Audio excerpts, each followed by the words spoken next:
Quel lien entretenez-vous avec votre prénom?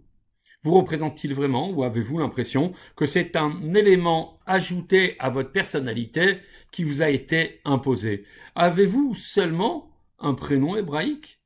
Nous voilà entrés dans le livre de Shemot, littéralement les noms, mais communément traduit par l'Exode. Dans ce livre, on vivra successivement l'exil, l'esclavage, la sortie d'Égypte et le don de la Torah.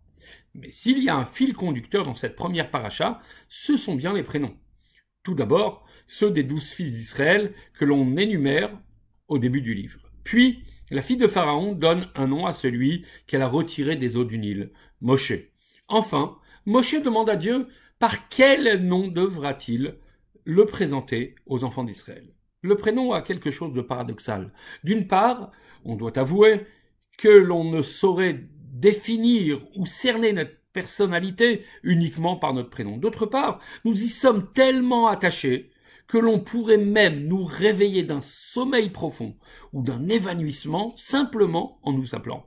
Il y a là quelque chose qui paraît à la fois du superficiel et de l'essentiel. Ve'ele Shemot Bene Israël Abaim Mitzrayma.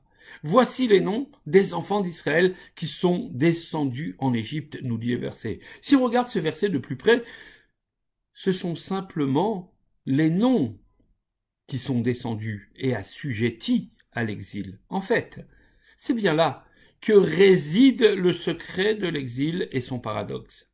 Nous sommes plongés dans l'exil, certes, mais disons que seule notre extériorité en est affectée. Parce que, même plongé dans le sommeil le plus paradoxal de l'exil, l'essence de notre être reste réveillée.